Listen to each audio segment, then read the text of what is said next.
gonna be honest with you about something. Before scrolling through outdoor content online was even a thing, I used to long for the adventure, but I felt like I wasn't doing it quite right. Everybody seemed to be summiting something in Patagonia or backpacking in Iceland.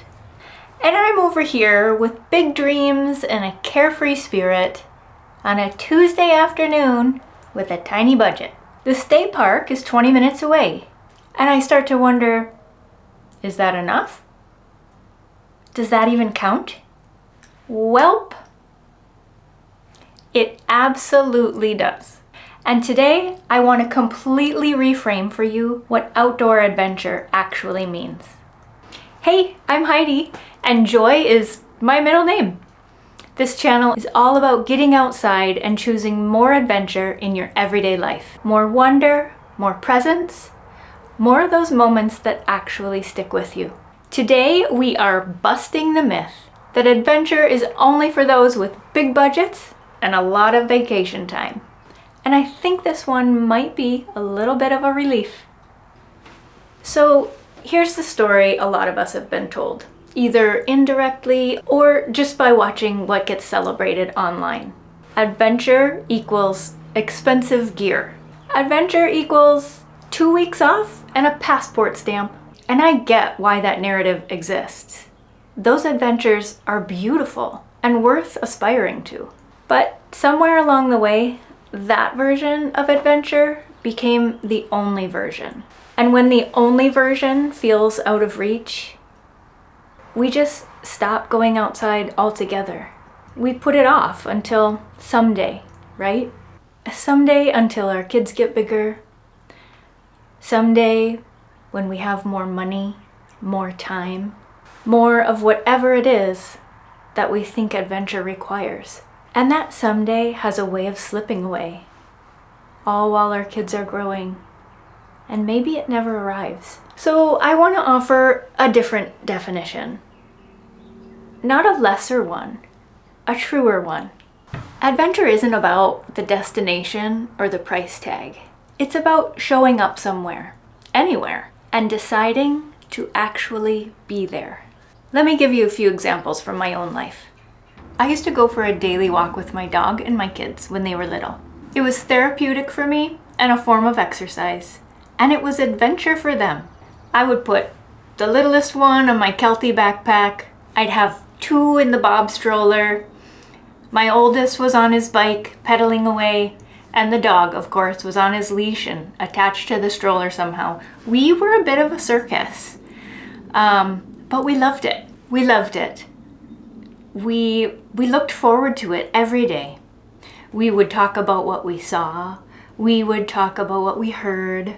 Sometimes we would walk or run through inclement weather, and it was a joy. Sometimes at the end of our walks, we would come by a lake and I would let the dog swim. I'd get the kids all unstrapped from wherever they were, and they would hike up their little shorts as high as they could so they wouldn't get wet, and they would fish. They called it fishing, and they would just chase the fish in the water with the dog. It was wonderful. That trip, well, that adventure cost me very little, next to nothing. But what I brought home from it was clarity, was a feeling of really doing something, and all the memories. Those are real. Once a year, my family and I would pack the car, we'd drive up north, same state, we'd drive up to the North Shore for a long weekend. We'd stay in a little rinky-dink hotel, but the best we could afford, and we would just explore outside. The kids would throw rocks for hours, skipping them. Ooh, bug. They would skip them, they would climb on them. We'd have a little break for lunch. Maybe we'd swim in Lake Superior, and then they'd go back to skipping rocks, climbing rocks. And we loved it. They would skip rocks until the sun went down, literally. And we all slept so well. The next day, we'd get up and we'd do it all again. Maybe we'd add a little hike in there, a couple short hikes, a trip to the donut shop, but it was wonderful. Now, I want to ask you something. When you were a kid, did you plan your adventures? Did you need a budget for your adventures? Did you need vacation time? No. We walked out the door. The neighborhood became our wilderness. We played until the streetlights came on. The creek was an expedition, and the field was a destination. So, somewhere along the lines here, we decided that stopped counting. And I think that's the real myth. Not that adventure is expensive, but that we've outgrown the version of it that was always free. The truth is, a 1-hour walk in a place that you've never been is an adventure. A sunrise from your own backyard, especially if you're present, is an adventure. A state park on a Wednesday afternoon when there is nowhere else to be is absolutely an adventure. The budget for that? Basically zero. But the return, the memories, those are priceless. So now, here's where I want to be real with you for a second. Because I don't think money and time are the biggest barriers to adventure. I think the biggest barrier is the voices in our head that say, this isn't big enough. This doesn't really count. Real adventure looks different than this. Well, that voice is a liar. What makes an experience count isn't the scale of it. It's your level of presence in it. And presence is something you can choose. Right here, right now, with whatever time and budget you have. One September afternoon, it was after school had started, and we homeschool, so we could do this.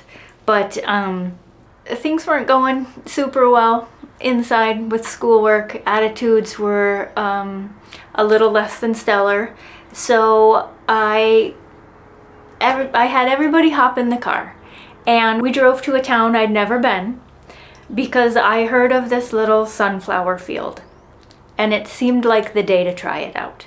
We almost didn't go because I didn't know a lot of details about this place, and because we had school, we had things on our to-do list, right? And I really wasn't sure it was in the boys' wheelhouse. But my goodness, if we did not make some memories that day. The light was sensational across the golden flowers, across the entire field. This was not a small garden. This was like a huge farm field of golden flowers. And the boys enjoyed running through the rows and rows of these towering flowers. They must have been, 8 to 10 feet tall. So they ran and ran. My daughter and I just enjoyed the sights. We took pictures, of course, and we just played in the sunflowers. And we were hot and sweaty by the time we hopped back in the car, but I got everybody a can of pop, and we were so thankful we went. As we drove home, we recapped all that we had experienced, and we made some major core memories. So just let that be a reminder that as a kid, some of our memories aren't the most grandiose trips or adventures. They can be from one afternoon, right? Sometimes they're the quiet Tuesday afternoons, the ones that we almost skipped. So here's what I want to leave you with. The next time you catch yourself thinking, I'll have that adventure later. Maybe when the kids are older, when we have a little more money, when we have a little more time, more of whatever.